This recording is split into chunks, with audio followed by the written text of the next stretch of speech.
Pues gracias a Dios, hermanos, que podemos estar una vez más estudiando este maravilloso libro, este Evangelio de Marcos. Y pues es importante que tengamos todas las referencias que Él nos ha dado.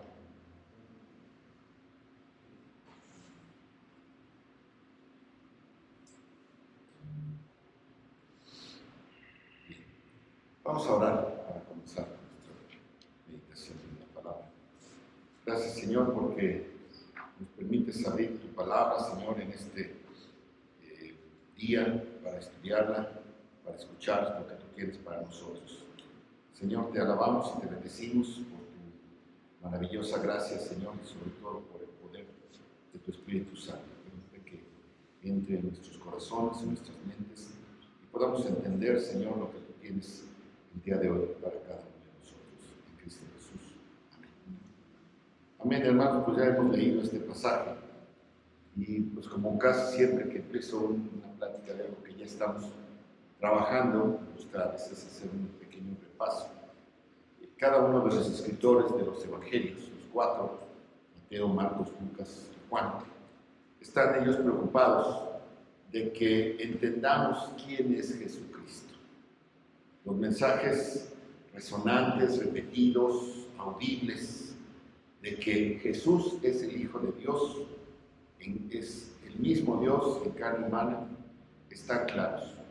No hay duda que en el Evangelio de Marcos, que hemos estudiado hasta hoy, nos ha presentado a Jesucristo como el Hijo de Dios desde el versículo 1. Lo identifica como Señor, lo describe como aquel que viene y que es más poderoso que cualquier otro, que Juan el Bautista es el que habla aquí.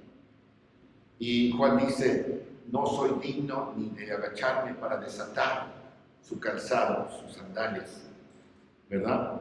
También lo identifica Marcos como aquel que nos bautizará con el Espíritu Santo. El Dios Padre lo llama, este es mi Hijo amado, en quien yo tengo complacencia. Jesús también dice, yo he venido a predicar el Evangelio de Dios. Él es el oferente, el que nos trae, el que nos ofrece el reino, que presenta un reino de salvación a todos los que se arrepienten y creen. Vimos incluso que los demonios le conocen, ¿verdad? Que reconocen su identidad, refiriéndose a él como el Santo de Dios.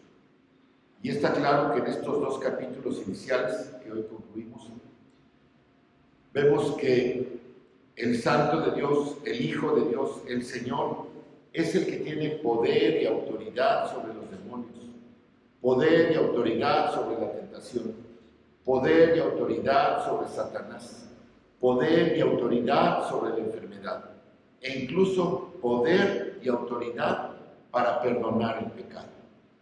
¿Cuán importante es esto que nos está enseñando Marcos? Porque Jesucristo va a ser el Salvador, que vencerá todos los efectos de la caída del hombre, de la caída del mundo. Él será quien venza a Satanás, venciendo a los demonios, a la enfermedad e incluso a la muerte, y venciendo al pecado. Y así Marcos lo ha identificado inequivocadamente como Dios en carne humana, como Dios encarnado, como el verdadero Salvador y Redentor. En nuestro texto de los versículos 23 al 28 del capítulo 2, se le identifica aún con otro título. Viene en el versículo 28. Fíjense cómo dice, así que el Hijo del Hombre es Señor aún del día de reposo. Señor del día de reposo.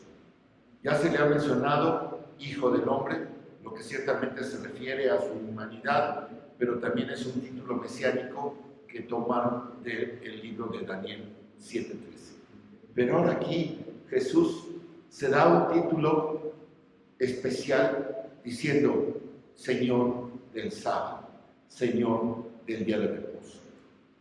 Para nosotros Esto puede ser un título no tan importante, después de haber escuchado todos los demás títulos que hemos visto de Jesús. Pero este título en particular a nosotros no nos representa mucho. Sin embargo, en términos de la relación del pueblo de Dios, en términos de lo que estaba pasando, en términos de la cultura judía, en términos de su relación con fariseos y escribas, sus archienemigos y los arquitectos de un judaísmo apóstata que dominaba la nación, este fue tal vez el título más problemático, que más problemas les causó a los judíos, a los fariseos: Señor del sábado. Llamarse a sí mismo Señor del sábado era para ellos un ultraje, más allá de la comprensión que nosotros pudiéramos tener. Para ellos era una blasfemia. Eran muy conscientes ellos del hecho de que Dios había ordenado el sábado como un día especial. Desde Génesis capítulo 2, versículo 3, dice: y bendijo Dios al séptimo día y lo santificó, porque en él reposó de toda la obra que había hecho en la creación. Así dice el Génesis 2.3. Pero ahora es Dios mismo ahí en Génesis 2.3. Obviamente los judíos entendieron que Dios mismo es el Señor del sábado. Él es el que lo creó, Él es el que reposó. Señor significa soberano, dueño, patrón, el amo, el Señor del sábado. Quien gobierna sobre el sábado, quien define el sábado. Además, fue Dios quien escribió con su propio dedo de fuego en las tablas de piedra que le dio a Moisés en Éxodo 20, del 8 al 11, dice: acuérdate del día de reposo para santificar. ¿De acuerdo? No harás en él obra alguna, no harás, sino que estarás con Dios. Fue el mismo Dios quien retiró el sábado en Éxodo 31, del 12 al 17. Fue Dios quien repitió en los 10 mandamientos en Deuteronomio 5, también dijo lo mismo: acuérdate del día de reposo. Siempre fue Dios quien estableció la ley del sábado. Entonces, si de repente alguien dice, ¿verdad?, que es Dios y que es el Señor del sábado, para ellos era algo inaudito, algo indescriptible, algo grosero para ellos, y que era digno de muerte. Llamarse Señor del sábado era digno de muerte. Cuando Jesús se llamó a sí mismo Señor del sábado, dio el golpe más severo al sistema farisaico, porque el sistema farisaico era un sistema de obras, de mérito, de justicia propia, de logros, de consecuciones, que decían que ellos los llevaba a una relación espiritual con Dios a través de ceremonias, de rituales. Y la observancia de esta ley externa, estaba enfocada totalmente en el día sábado, porque era el día en que todo el mundo se presentaba ante él, el de los sacrificios, en donde todo el mundo se exponía ante todos para ver quién era más santo, para ver quién llevaba la mejor ofrenda, los mejores actos de contrición y de espiritualismo o de espiritualidad entre ellos. Cada séptimo día de la semana era el día principal de la religión farisaica. Cuando Jesús entonces ignora y desdeña el sábado, se pone en conflicto directo con los líderes judíos en el punto más sensible para ellos. Y esto es evidente al final del capítulo 2 y hasta los primeros 6 versículos del capítulo 3, que veremos la próxima semana. Le pedí a mi hermano Edgar que me diera chance de continuar, porque es el mismo tema. Este es Jesús Señor del sábado, parte 1, y el próximo domingo veremos Jesús Señor del sábado, parte 2. En los siguientes 6 versículos del capítulo 3. Ambos incidentes, el que se detalla ahorita de este pasaje y en el capítulo 3, son ilustraciones consecutivas del total desprecio de Jesús por el tratamiento del día de reposo por parte del judaísmo. Que quede bien claro, no de Jesús por el sábado, no, sino del tratamiento de los fariseos al sábado. ¿Sí está claro? No que Jesús despreciara el sábado, no, él obedecía a las leyes, sino del tratamiento que los fariseos, que esta religión judía apóstata, había hecho del sábado. Mateo, Marcos y Lucas presentan también estos pasajes juntos, espalda con espada, de la misma manera que lo presenta Marcos, por lo que muchos eruditos perciben que estos dos acontecimientos ocurrieron en sábados consecutivos. El que estamos viendo ahorita en un sábado y el que vamos a ver el próximo, el siguiente sábado. ¿Sí? Es lo más probable que haya ocurrido. Pero si no fue así, no tiene importancia. Ya antes Jesús había tenido por esta situación un conflicto. Y vamos a Juan 5. Es el relato del paralítico de Betesda. En algún momento, justo en medio de su ministerio en Galilea, Jesús fue a Jerusalén. Recordemos que Jesús estaba por Galilea predicando a todos los pueblos y por todos lados, y ahí pasó mucho tiempo de su ministerio en la tierra. Sin embargo, en algún momento fue a Jerusalén, tal vez a celebrar una de las fiestas judías que requerían, ¿verdad?, que el pueblo subiera a Jerusalén. Aunque estuviera él en el norte, tenía que subir a Jerusalén, porque decían, vamos a Jerusalén porque ahí estaba el templo de Dios. Entonces, así lo marcaba la ley, y seguramente Jesús y sus discípulos fueron a la fiesta, probablemente la fiesta de los tabernáculos o alguna otra. Así que Jesús va, deja su ministerio galileo y con todos los demás van y hacen una peregrinación hacia Jerusalén para celebrar alguna de estas fiestas que normalmente duraban una semana. Lean en su casa Juan 5, del 1 al 18. Después de este suceso en Jerusalén, hermanos, después de esto que pasa en Jerusalén, que ahorita lo vamos a ver tantito a ojo de pájaro, hay un total enfrentamiento con los fariseos y con los escribas y con todos los líderes judíos, incluidos los saduceos y todo el Sanedrín, el consejo gobernante. A partir de este momento, hermanos, la hostilidad hacia Jesús llega a su punto más álgido, porque Jesús se apropia del sábado. La historia del paralítico de Betesda, ustedes se acuerdan, se desarrolla de manera bastante simple. Dice que en Jerusalén, en el versículo 2 de Juan 5, junto a la puerta de las ovejas había un estanque. En hebreo el nombre era Betesda. Tenía 5 pórticos o 5 arcos. Y los enfermos, los ciegos, los cojos y los paralíticos yacían ahí. Porque existía la superstición de que si podías meterte en el agua, cuando un ángel agitaba el agua y eras el primero que llegaba y te metías al agua, te podías curar. No hay indicios que esto fuera realidad.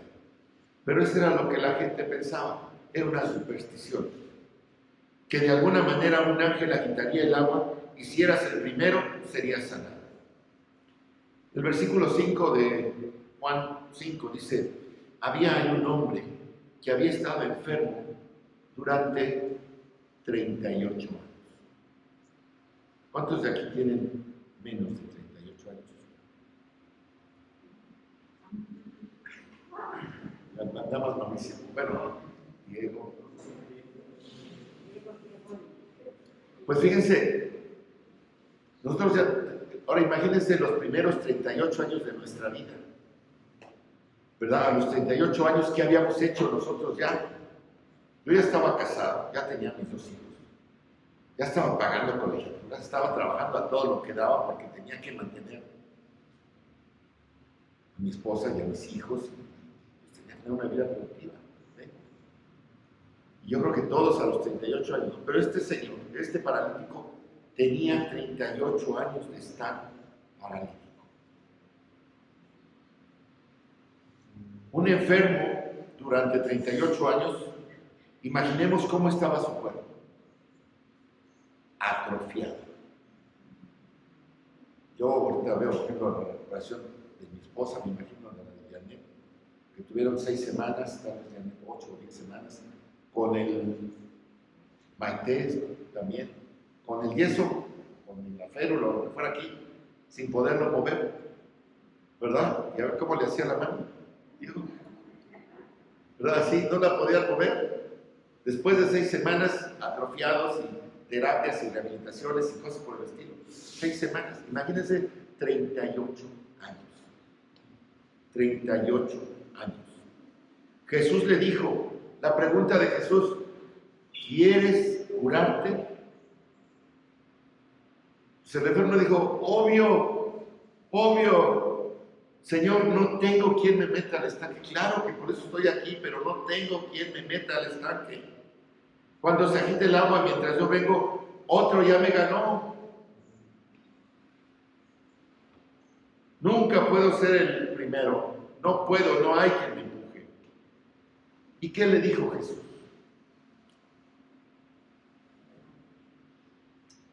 Levántate. No tienes necesidad de estanque ni que de nadie te empuje. Levántate, toma tu lecho y anda. Eso le dijo Jesús. Dice, y al instante el hombre fue sanado. Al instante. En el mismo sentido en el que Jesús siempre hace sus milagros. Al instante sanó a todos. No hubo necesidad de rehabilitación para el paralítico. No hubo necesidad de que los músculos se volvieran a fortalecer. Se paró y cargó su lecho y se fue. La sanidad que le dio el Señor fue total, completa, perfecta. Y al instante aquel hombre fue sanado y tomó su lecho y andó. Y este versículo agrega una cosa que dice, y era día de reposo. Así que ni el ángel iba a bajar a agitar las aguas. Y el que se metiera pecaba casi. Pues no. Ese fue el problema. Era sábado. Ese era el tiempo sagrado. Así que los judíos responden sin ningún trazo de misericordia. Imagínense una persona que estuvo 38 años así, y los judíos que ven, que anda caminando cargando un lecho. Eso es lo que ven. No ven la misericordia, no ven la necesidad del hombre, no ven la sanidad, no ven el milagro. Ven que anda cargando su lecho. Dice el versículo 10, entonces los judíos dijeron a aquel que había sido sanado, es día de reposo, no te es lícito llevar tu lecho. ¿Alguna vez hemos oído hablar de insensibilidad? 38 años el hombre estaba enfermo y finalmente pudo levantarse, caminar y cargar su lecho, y hacen un escándalo porque es día de reposo. Pero él le respondió, fíjense el versículo 11, dice, él le respondió, el que me sanó, él mismo me dijo, toma tu lecho y anda. El que me sanó, él fue el que me dijo que tomaras mi lecho. Él les está diciendo, si este hombre que me sanó tuvo el poder para ponerme bien, para vencer la enfermedad que tuve durante 38 años, entonces tiene toda la autoridad para decirme que tome mi lecho y me vaya.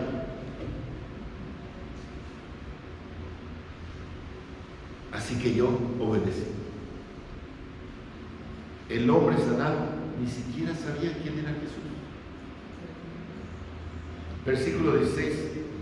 Y por esta causa los judíos perseguían a Jesús y procuraban matarle, porque hacía estas cosas en día de reposo. Esto fue antes de lo que vamos a ver. Hermanos, las Escrituras no dan restricciones para el sábado, aparte de no trabajar. Lean Éxodo 20. 6 días trabajarás, harás todo el dolor, mas el séptimo reposarás. Es día del Señor. Y entonces no harás esto, nada más. Son restricciones generales, ¿verdad?, sobre la conducta del sábado. Pero los fariseos, estos generaron reglas, restricciones para la conducta del sábado e hicieron que cada una de estas reglas fuera lo más onerosa posible. La falsa idea de que en cuanto más privaciones tengas, más santo te vuelves. Entre más golpes te des, más puro eres. Entre más vayas de rodillas, más puro eres. Mejor te van a perdonar. Entonces ellos exigían que cada persona en toda la nación observara estas reglas. Inclusive el pleito entre saduceos y fariseos, que eran enemigos y adversarios teológicos, que se odiaban unos a otros. En cuanto al sábado, los saduceos cedieron la posición ante los fariseos porque simplemente no podían sostener la lucha en ese frente. Y cedieron por el bien de la paz y para mantener y salvaguardar su reputación como hombres espirituales. Entonces estaban de acuerdo en ese punto. El legalismo sabatino se convirtió en el emblema religioso definitorio de la virtud espiritual en Israel.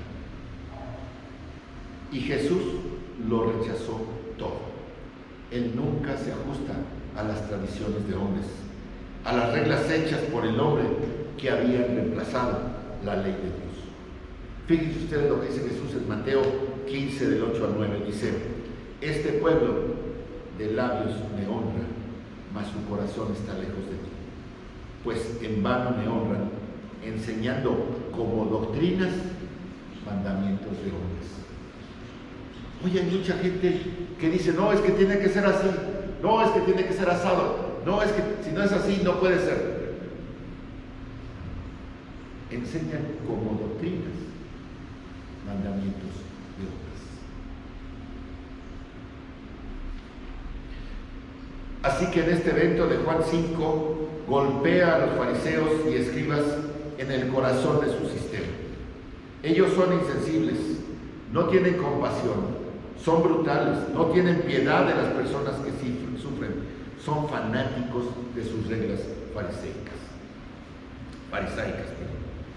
Esto es lo que Jesús tenía en mente, fíjense ustedes, cuando dice en Mateo 11:28 los siguientes versículos. Fíjense: venid a mí todos los que estéis trabajados y cargados. Estas reglas farisaicas, esta situación de carga sobre el pueblo, es lo que Jesús tiene en mente cuando dice estas palabras. Si no, vean el contexto. No estaba hablando de personas que estaban haciendo un trabajo físico. Él estaba hablando a personas que estaban bajo la carga de un legalismo sabático, opresivo y restrictivo, del cual no se podían escapar, del cual no iban a poder obtener alivio, del cual no iban a poder ser perdonados. Venid a mí todos los que estáis trabajados y cargados, y yo os haré descansar. Y añade Jesús: llevad mi yugo sobre vosotros y aprended de mí, que soy manso y humilde de corazón, y hallaréis descanso para vuestras almas, porque mi yugo es fácil y ligera mi carga. No como la de los fariseos.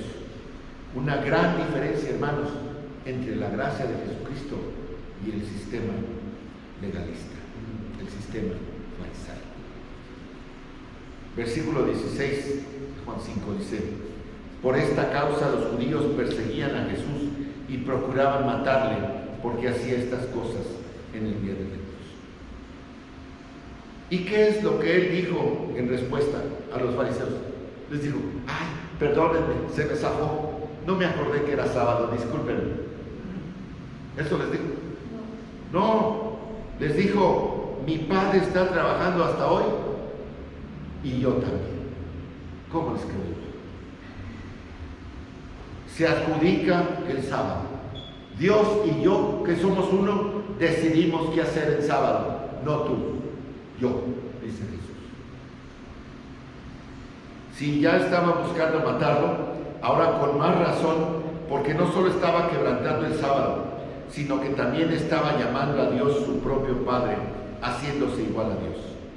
Así pues, cuando regresa a Galilea, después de la semana en Jerusalén y el viaje de regreso, afirma ser Dios nuevamente cuando les dice: yo soy Señor del sábado. Quiero decir, hermanos, que esta fue una confrontación absoluta de todo el sistema religioso que encontró Jesús. Todo el sistema religioso fariseico tenía su punto focal en el sábado. Ahora, si Juan 5 fue la primera confrontación sobre el sábado, el Señor no retrocede, porque al siguiente sábado, de hecho, en el versículo 18, dice: procuraban aún más matarle porque se hacía igual a Dios. ¿Qué hace él en el versículo 19 hasta el final del capítulo? Él afirma que él es Dios, porque él no trata de llegar a un acuerdo con los fariseos, no construye ningún puente para tener un acuerdo y poderla llevar en paz. No, él no busca puntos en común con la religión falsa, él afirma su posición. Y en el versículo 34 dice: pero yo no recibo testimonio de hombre alguno, mas digo esto para que vosotros seáis salvos. Él reconoce que la gente es religiosa, pero no es salva, como todas las personas que van en pos de dioses falsos y de religiones falsas. Bien, cuando él regresa a Galilea, volvemos con él, y en Marcos capítulo 2 dice que él viene de Jerusalén, vuelve a Galilea, y sucede que en ese sábado en Jerusalén estaban viajando de regreso, y con él seguramente venían fariseos y lo confrontan sobre el mismo tema, sobre el mismo problema en Galilea.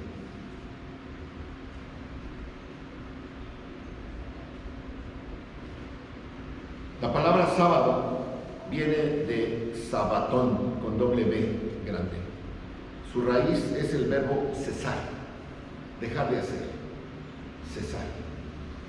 La doble beta, como dicen sábado, ¿verdad?, es una forma intensificada para que se haga un cese completo. Fue Dios quien definió el sábado en Génesis 2:3. Cesó por completo la obra de la creación, y así el sábado pasó a ser ese día en que la gente deja de trabajar. Es todo lo que dice el Antiguo Testamento. Simplemente dice: no debes trabajar. Y debe ser un día de alegría. Está hecho para el hombre. Es un día de descanso, recuperación, restauración y principalmente comunión y adoración con Dios. Pero los hipócritas, fariseos y escribas habían desarrollado todo tipo de cosas para hacer que el día de reposo fuera el peor día, fuera peor que cualquier otro día debido a sus increíbles restricciones. El Talmud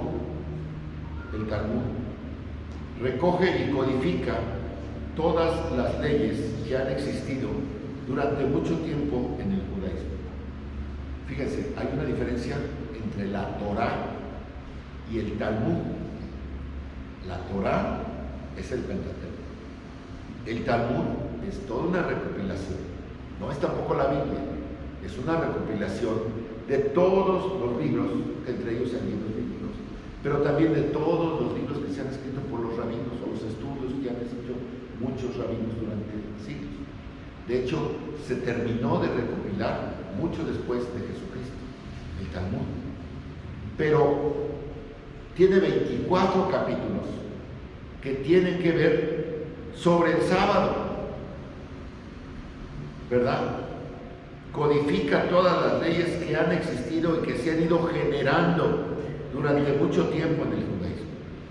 Por ejemplo, no podían viajar más de 1 kilómetro al día en sábado. Nadie podía caminar más de 1 kilómetro o más de 1999 pasos. Si daban el paso 2000, rompieron la ley. Entonces, de estos 24 capítulos hay tratados sobre si puedes levantar algo, si puedes dejar algo, pero solo en ciertos lugares, a ciertos lugares. No puedes llevar una carga más pesada, ¿saben de cuánto? De un higo seco. ¿Alguien ha pesado un higo seco? No pesa nada. Y no podían llevar ni medio higo seco 2 veces, porque era un higo. O sea, tonterías, ¿verdad? Leyes sobre el vino, sobre la miel, sobre la leche, sobre escupir, sobre escribir, sobre ensuciarse la ropa. Solo podían usar tinta para escribir 2 letras. ¿Qué escribes de 2 letras? Nada. Pero solo podían usar tinta para 2 letras. No se podían poner los que tenían dentadura postiza, porque era trabajo.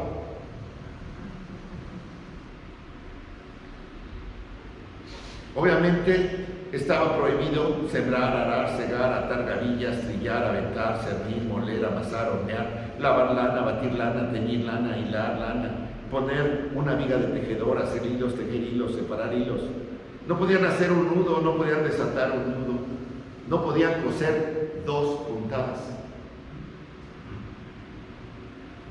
Una y otra vez, el sistema era opresivo y todo era antibíblico, terriblemente impío y brutalmente cruel. Ahora, con eso de trasfondo, veamos la historia de Marcos 2. Este incidente del sábado dice: sucedió que él pasaba por los campos de trigo en el día de reposo y sus discípulos comenzaron a caminar mientras recogían espigas. Esa es la clave, el incidente del sábado. Por cierto, venían con él fariseos, lo estaban siguiendo, así que seguramente no habían medido los pasos de Jesús, ya habían seguramente dado más pasos, pero ellos también ya los habían dado, entonces ya habían infringido, ya habían caminado más de 1 kilómetro, más de 2,000 pasos, pero estaban siguiendo a Jesús donde quiera que él iba para cacharlo en alguna cosa. Convenientemente mencionaban lo que a ellos les convenía. Entonces, según sus propios estándares, se concentran en una violación grave. Dice Deuteronomio 23, 25, fíjense, dice: cuando entres en la mies de tu prójimo, podrás arrancar espigas con tu mano, mas no aplicarás hoz a la mies de tu prójimo. ¿En qué consistía esto?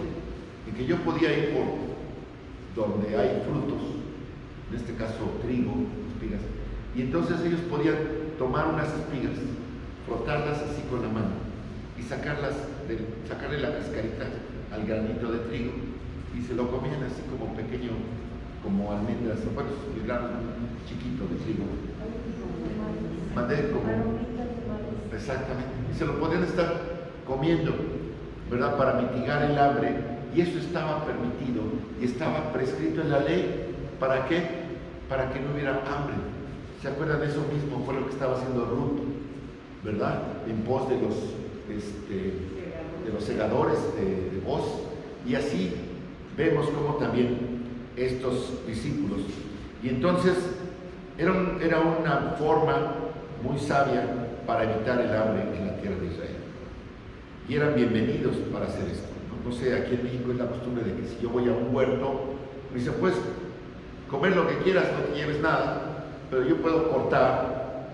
Yo me acuerdo que mi abuelito nos llevaba a Veracruz a unos manglares de mangos, ¿verdad? Y no, pues unas comilones que dábamos ahí, ¿verdad? Y había también limones, y había también, no me acuerdo qué otras frutas, pero plátano. Y podíamos nosotros comer, pero no nos podíamos llevar nada. Y yo creo que así es en muchos lugares. Así que simplemente era para evitar el hambre.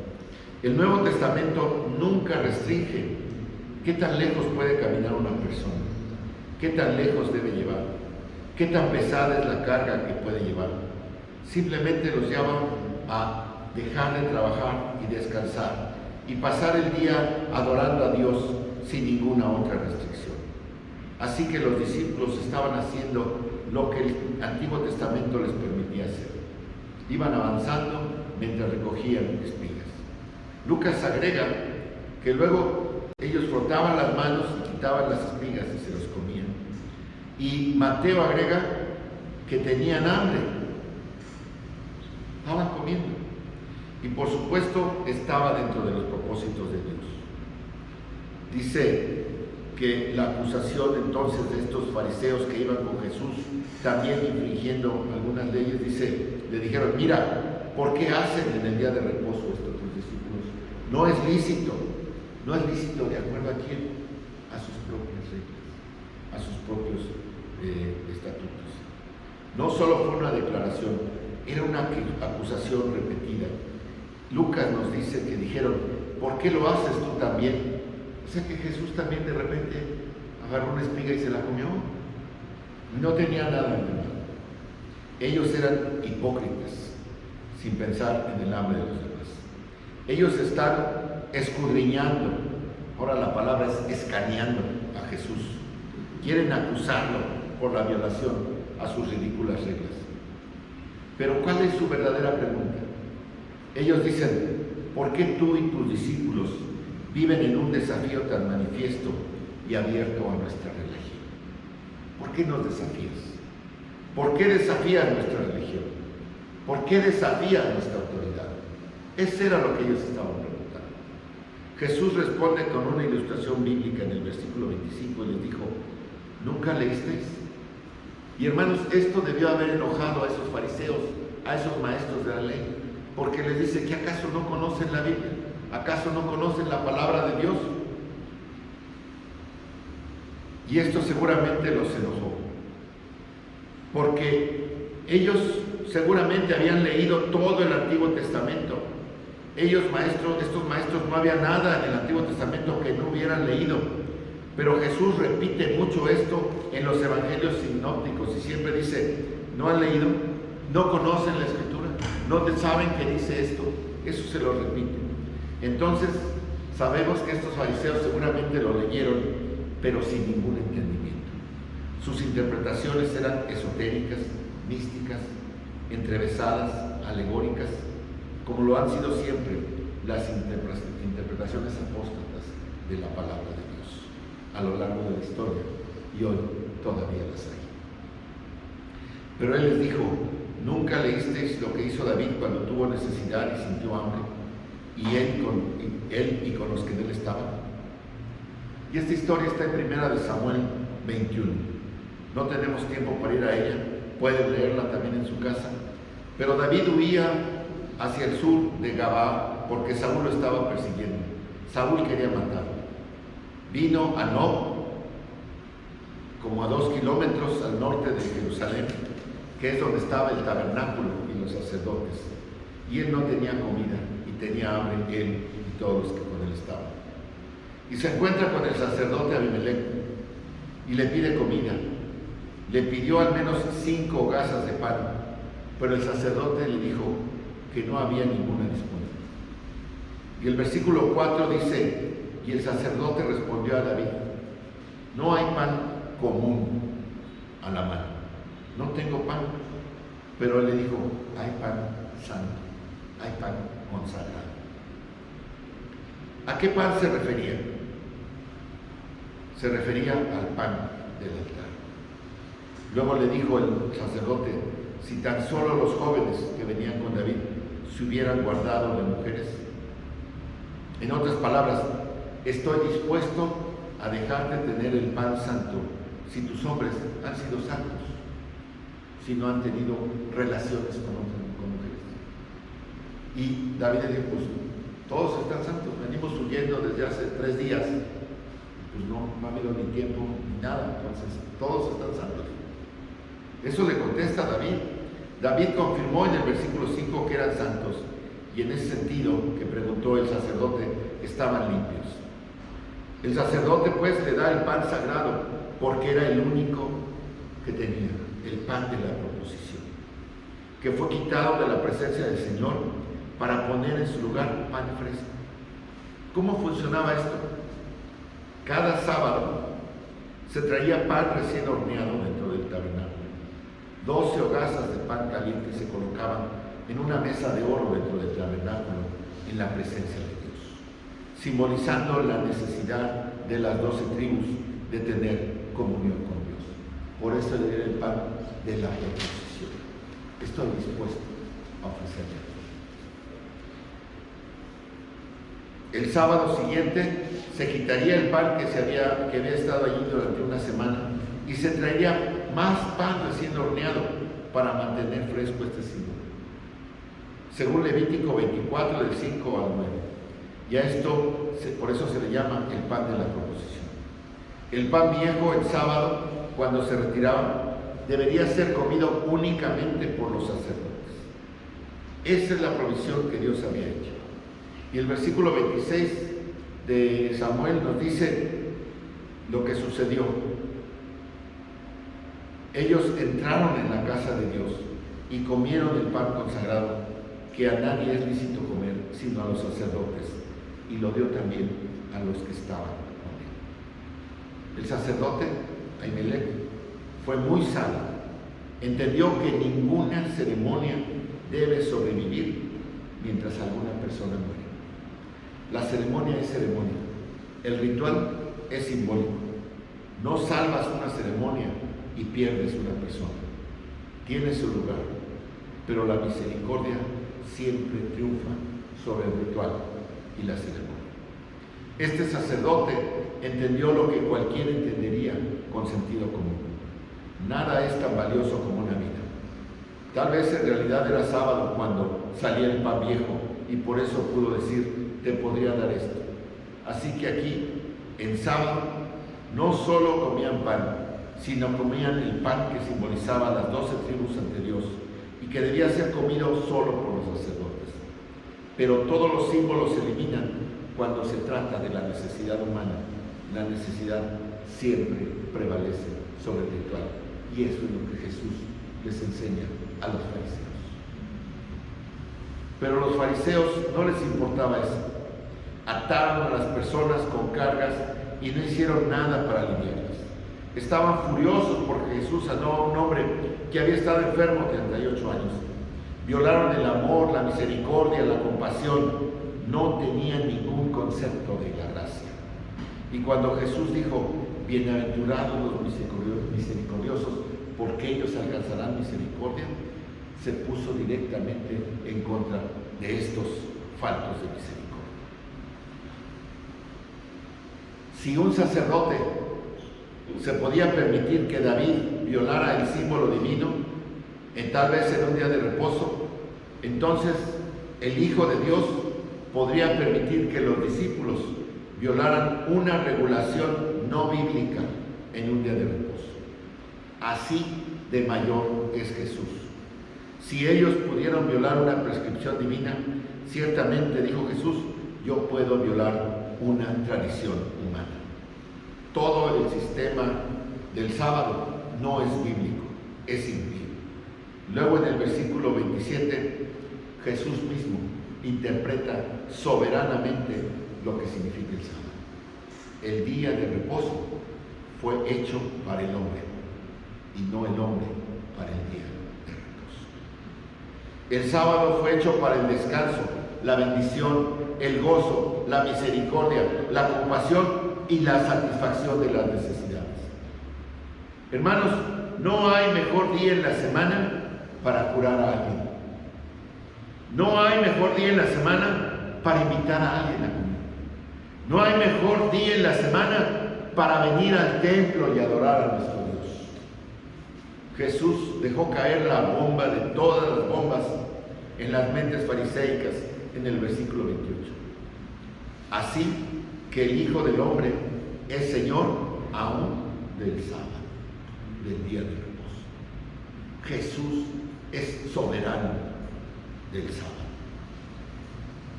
Yo soy el gobernante soberano del sábado. El Hijo del Hombre, el título mesiánico, el Señor del sábado, para ellos era una blasfemia. Pero Él es el Señor del sábado porque Él es Dios. Él es el soberano de ese día. Jesús dice, yo diseñé este día, yo soy el creador. ¿No dice Juan eso en su evangelio? Todo lo hecho fue hecho por Él, y sin Él nada hubiera sido hecho. Así que cuando Él cesó de trabajar, fue Él quien descansó. Fue Él quien ordenó este día para ser bendecido y separado del trabajo con el propósito de tener comunión con Dios. Yo soy el intérprete de la voluntad de Dios para ese día, dice Jesús. Yo establezco las normas de conducta para el sábado. Yo interpreto la voluntad y la palabra de Dios. Yo soy Dios. No los hombres, hermanos. Por eso, hermanos, nosotros debemos de seguir siempre la enseñanza revelada en las Escrituras y solo en las Escrituras. No guiarnos por otras cosas, no guiarnos por mentes iluminadas. Debemos de atenernos a las Escrituras. El Jesús que no puedes ignorar es este Jesús que se confronta directamente y ataca a los falsos líderes religiosos, que no tiende puentes hacia ellos, que ataca a los sistemas corruptos y los falsos sistemas de religión.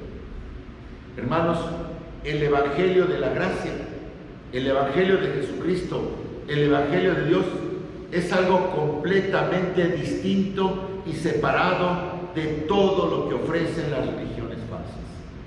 Él es el Señor del sábado. Amén.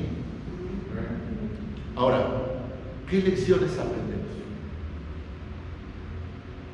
Como Iglesia Betiania, hermanos, yo digo la número 1, debemos estar alertas e identificar todas aquellas cosas que son manufacturas humanas, que anuncian trabajos, que son sistemas de obras, de méritos, de justicia propia, de logros, de consecución, de que la relación espiritual con Dios se logre a través de ceremonias y rituales y de observancias de leyes externas. Debemos estar alertas y combatir todo eso. Debemos identificarlas, rechazarlas y eliminarlas de nuestra iglesia y de todas aquellas que quieran ir de acuerdo a la voluntad de Dios. ¿Qué otra cosa podemos aprender de esto? Número 2, que la misericordia, la compasión, el amor al prójimo y la piedad siempre estén por encima de cualquier legalismo que impida la acción de bendición de parte nuestra hacia los demás.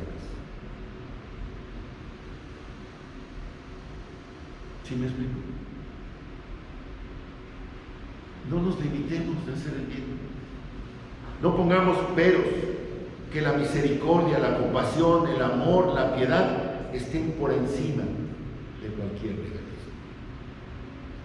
Y tercero, hermanos, que el día de reposo, en este caso el domingo, no el sábado, es un día especial para el descanso, la bendición, el gozo, la misericordia, la compasión, la satisfacción de necesidades y en especial para tener comunión.